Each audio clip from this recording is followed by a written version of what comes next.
G'day warbanders, and today is an exciting day. I had the Gilded Destiny boys giving me an early access to the map editor of the game, Gilded Destiny, a Victorian era strategy game.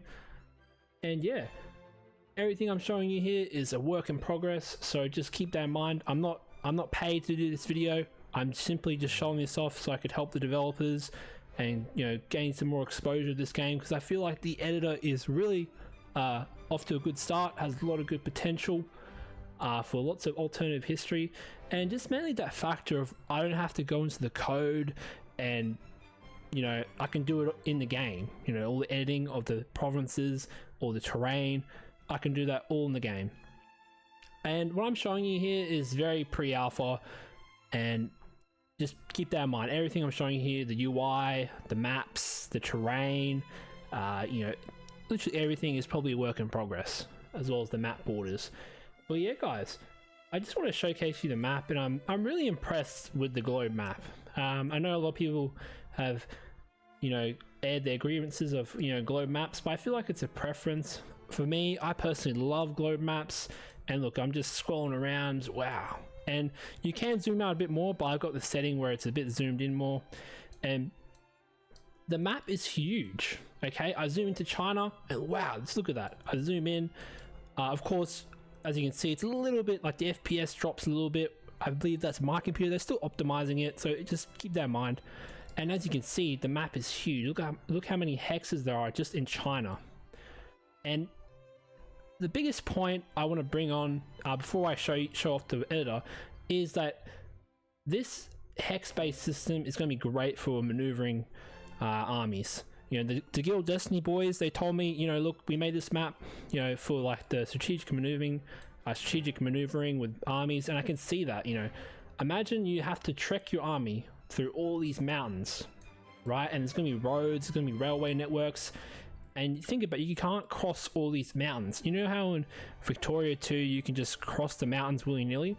Well, in this you actually have to navigate through the the canyons and the openings, and I really love that. So yeah. And yeah guys, I just want to show you some map painting, or like how you modify provinces in Gilded Destiny. So with the editor, I just simply right click on a province and I just start clicking away, and we'll just give Greece a little bit of Constantinople, how it's supposed to be, as people say, like in EU4 where you try to survive as Byzantium, that's how you do it. And I can adjust the brush size if I want to not get that detail. And just keep in mind, if I go to the highest brush size, it's going to lag out, but as you can see here, I can get that really fine detail. And say if I don't like a border of the specific thing, say I don't like the borders, right, I just edit it and I can clean it up like it's how it's supposed to be. So there you go guys, I've made Constantinople Greek again. And let's try another thing. Kingdom of Prussia, we all know that the German Empire won the Franco-Prussian War, and they took Alsace-Lorraine. That's how you say it. And let's just say, look, I want to give them Alsace, and I just adjust it. Oops, I chose the wrong province. I was giving Alsace-Lorraine to Greece for a second there. As you can see, it's very seamless. But just a note guys, I can't add new provinces to the game yet. That's still a thing they're working on, I believe. But right now you can modify provinces, and I feel like that's pretty cool. I don't have to go into the code and change it. That just cuts out a lot of annoying things in modding in Paradox games. And yeah, there we go. Alsace-Lorraine is German. And yeah, that's the editing feature of the province view. Now, we can also, change the elevation of height and, mountains. So I can, create mountains like this. I'll just place it anywhere I want. But say if I want to make an alternative universe or some sort of alternative world, I can just, make mountains everywhere. And I can even make little pools here as well. So it seems like they're going for that high customizability, And we also got water Let me see if this works. I think the water is a tiny bit buggy at the moment, but we'll just move on to climate. So climate, you know, you can add different types of plains, I think. Yeah, changes the textures of the map. Humid. I believe I heard the devs saying this is being taken out. I'm not sure. They said something about weather not being added to the game. I think those are two different things, but you can add a, you know, texture to the map if you want. What else we got here? Extremely, yeah, so I can make France a little desert place if I wanted to, and of course change the brush size. We can make France a full-on desert, dude. See, I can make a full-out universe if I want to. All right, what else have we got? Ice cap climates. I can make it all icy. Yeah, that's sick. And you know, every province, I believe, is going to have its own towns, and I believe all the hexes are going to show buildings and all that. And so we don't see the roads yet; that they're not added yet. We don't see the the railroads yet, so they're still being added to the game. And just a note on these land features. I think some of them are placeholder. Like, look at this. Why does it look like a little sparkling thing? So yeah, definitely a lot of placeholder things. Okay, so we'll move on. Edit mountains.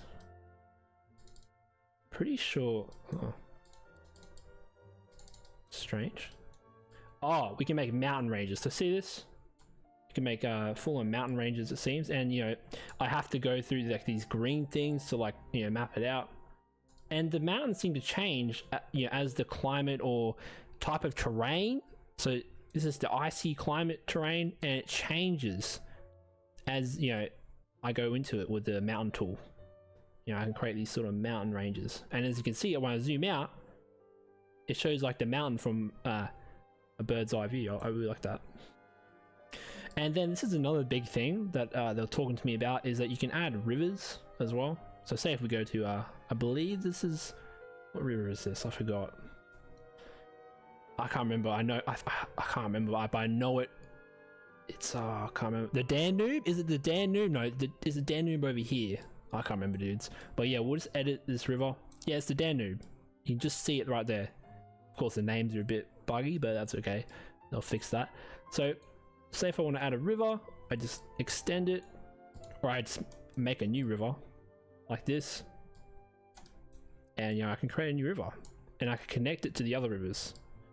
Now I'm not sure if there's bigger size rivers.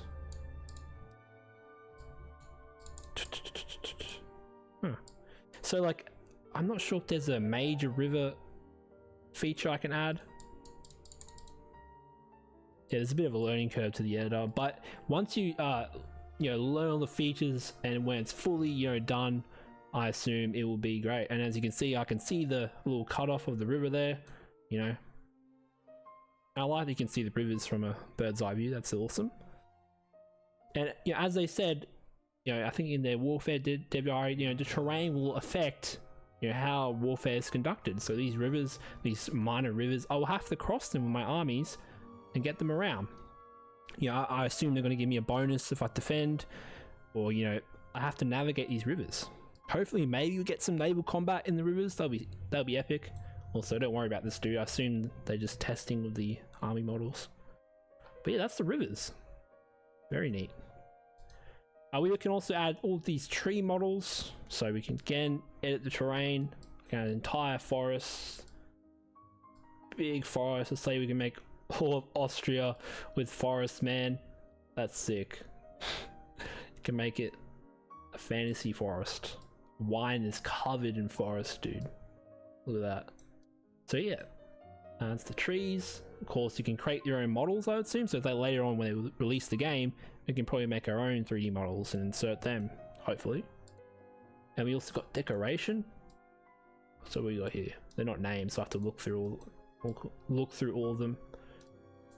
I don't see anything. Maybe this doesn't work. Wait.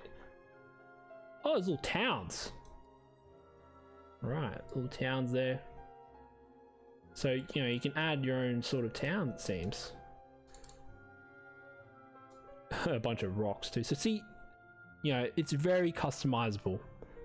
As I said before, it's, you know, you can add tons of stuff. You can do a lot of stuff with this editor, and it's really refreshing to see this in the game. I haven't seen much in-depth editors, but in this pre-alpha state, I'm pretty impressed with what you can do with it. And the final feature I want to showcase is the fog. I think they showed this in their Fog of War dev diary, where you can add sort of fog. Like, say, you know, you want to create, like, I don't know, a snow climate or some sort, you know, say from the North Pole. You know, I may want to add some fog up here, you know, give a little bit of a, you know, a little bit of a, what do they call it, flare. So give it a bit more flare to say, you know, I'm taking out some ships up here. I can just make it look a bit more cooler. And I just can't get over, guys, the size of the actual map. When you go look at Russia, it's huge, it's gigantic. Imagine planning a military campaign and going through all this land. And I believe how warfare works in Gilded Destiny is that you have to capture individual provinces, like the cities, and I assume you have to move your army into the city to take it over. So you're gonna have to, you know, think. It's gonna be like an RTS game. You're gonna have to choose your route of approach. Do I want to go to Moscow and, you know, try and repeat Napoleon's campaign, but you know, so you can win? Or, you know, obviously, you know, everyone that invaded Russia got pwned, but maybe you can't get pwned, you know what I'm saying? And yeah, I just want to mention that little thing. You know, the map is gigantic, and that's just awesome. And yeah, guys, that's all the features right now in the pre-alpha build. Of course, I can't add new, you know, add new provinces yet, I believe, without going into the files. But I assume, because they have two separate editors right now, the content editor and the map editor, and I'm hoping they'll merge those two together. I'm not sure. I have to check on that. But yeah, guys, that's the Gilded Destiny map editor. Yeah, very interesting. I hope it gets developed more. I hope we can get some more customizability. Always more customizability is good, right? And any negatives I can think about this? Not really. Like, I'm liking it so far.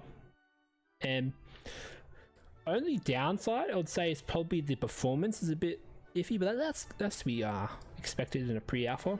And some of the terrain is a bit like this. Like, I don't know why this is sparkling. That's like the only thing I point out that looks kind of bad, I suppose. But yeah, they wanted me to show this off, and I hope you got something out of this video. You know, showing off the map editor. Very good. Remember to like and subscribe. Tell me your thoughts. Are you impressed with the editor in its pre-alpha state? Tell me your thoughts, and I'd love to discuss and talk about it. But I'm very impressed with Gilded Destiny at the moment with the editor.